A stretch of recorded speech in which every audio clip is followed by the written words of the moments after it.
እንዴት መጥቶ ሰከረ ወይ ስራችን እንዳለቅ ውስጥ መድኃኒት ተገብኝ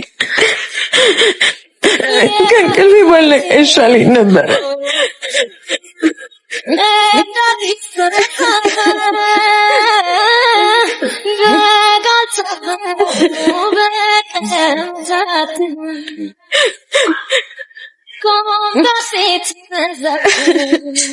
የኔ ሰካራ እንዴት አደርሽ? ማን ልበል? ወይ ጣጣ ሰካራም ጓደኛ የሚያዝ እኮ ይሄ ነው ችግሩ። ዮናስ ነኝ። የተፈጠረውን ነገር ስመጣ እነግርሻለሁ። ዮናስ በህይወቴ እንደዚህ ጓጉቼ የማቀበት ቀን ትዝ አይለኝም። ዮናስን አግኝቼው ምን እንደተፈጠረ ለማወቅ ጓጓሁ። አንድ ልቤ ደግሞ ከኔ ጋር ያደርሽው ቢለኝ ሀፍረቱን መቋቋም የምችል አልመስልሻለኝ። ህይወት እንደኔ ፈተና ሆናባችሁ ታውቃለች እንጂ አሁንስ ደከመኝ። ብቻ ግን ሰዓቱ መገስገሱን ቀጠለ። ፀሐያም ለመጥለቅ ተሰናዳ ጀመር። እኔም ስራዬ ማታ ተረኛ ስለነበርኩ ወደ ስራዬ ገባሁ። ምሽት 12 ሰዓት ላይ ዮናስ መጣ። ስራ እንደበዛብኝ አይቶ ለመረዳት ብዙ ጊዜ የፈጀበት አይመስለኝም። ለክፋቱ ያን ቀን ያለው ወትሮ ከስተመር በጣም በዛ። አይኖቹ ከኔ ጋር መንከራተት ጀመሩ። ምን ማድረግ እንዳለብኝ ግራ ቢገባኝም ዝም ብዬ ስራዬን መስራት ቀጠልኩ። ለማውራት እድል አጣሁ። እሱም ይሄንን ተረድቶ ጧት እንደሚመጣ ቃል ገብቶልኝ ወደ ቤቱ ሄደ። ምን ሊለኝ እንደሚችል ለማወቅ ይፈልጥ ጓጓሁ። ዮናስ በተከታታይ 4 ቀን ለስራ ከከተማ እንደሚወጣ ነገረኝ። ይህ ማለት 4 ቀን ሙሉ ምን እንደተፈጠረ ላላውቀው ማለት ነው። ቆይ ግን ምን አይነት እድል ቢስ ነኝ? ህይወቴ በደስታ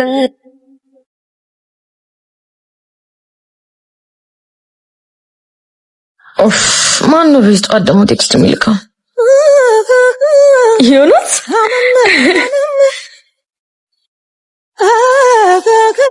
በሳቅ ቆየችሳ ምን ሆነ አይሁን ራሴን ባልተልም አለሁ። ያስሚኔ እንኳን ደህና መጣሽ። ሰንድራ አረፍ በይ። ለሴት ልጅ ክብር እንዳለ ያሳያል። እኔ ግን ጉዳዩ ባለፈው አዳሬ ስለነበረ እና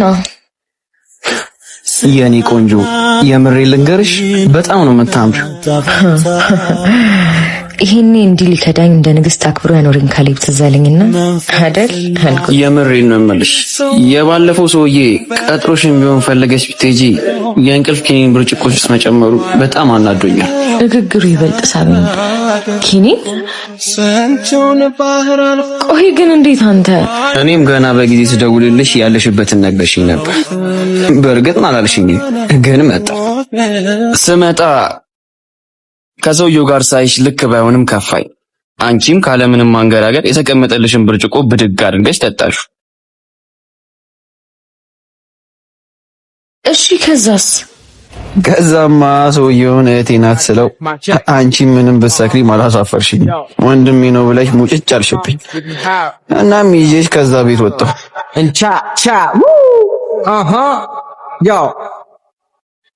እሺ ከዛስ? አለቀ።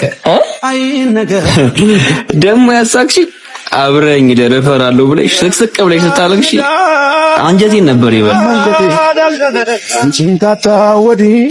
ያፍረሳቅማ አሳቂ። አንድም ነገር ሳልጨመር ሳልቀንስ ነው ሪፖርት ያደረኩት። የተከበሩ ምን ብዬ እንደማመሰግነው ግራ ገባኝ። ወንድም ያገኘው ያህል ነው የተሰማኝ። ደግሞ ምንም ሳያደርገኝ ከዛ ሰውዬ ስላስጠላ እንዴ ያስሚን ደስ ብሎኛል።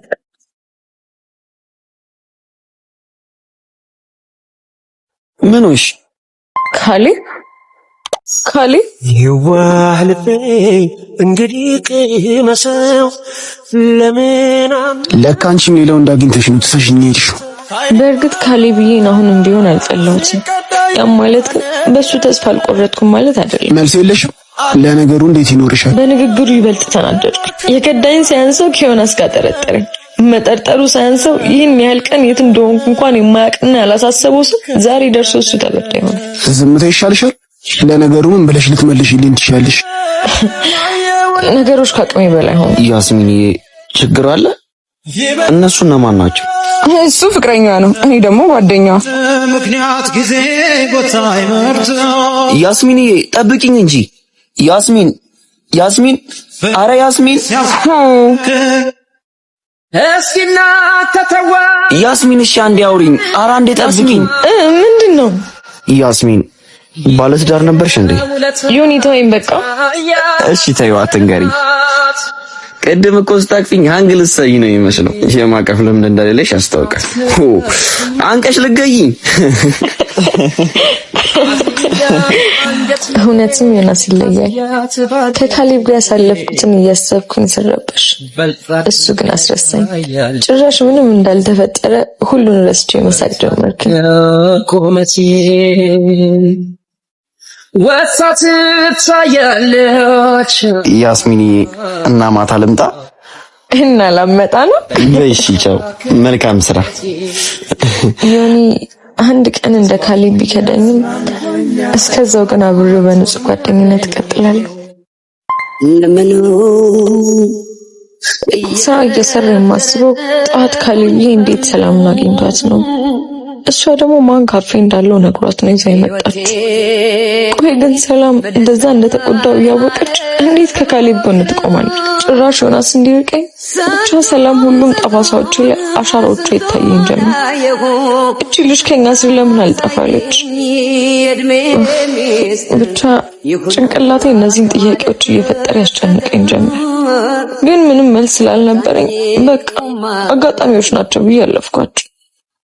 ይሁና የህይወቴ ጉዞ እንዳዲስ ተጻፈ በቃል ተፈርሞ። አትንካኝ ወደዛ። ለዚህ ነበር ብዙ ፈተና አልፈሽ እኔ መርጠሽ የመጣሽው? ምን ቀረ ነው ወይንስ ሪታ ጥላ ሄደች? ያስሚን እንደምታስቢው አይደለም። ምን እንዳስብ ነበር የጠበቀው?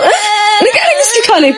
ይሄን ያህል ጊዜ ካንተ ስርቅ አንድም ቀን እንኳን የተወደቀሽ ብለህ አላየኸኝ። ታዲያ ዛሬ ምን ተገኘ? ንገረኝ፣ ምን ተገኘ?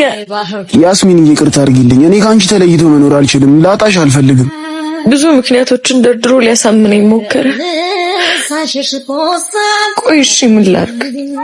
ካሌብ ይህን ከራሴ በላይ አስበልጬ ወዷል። እኔም ከእስካሁኑ ልፋቴ አይበልጥም ብዬ ይቅርታ ላደርግለት ወሰንኩ። ይቅርታ ማድረግ አለሽ በልቤ ላይ አንቺው ራስሽን ከምትወጂው በላይ ከራስ በላይ ንፋስ እንደሆነ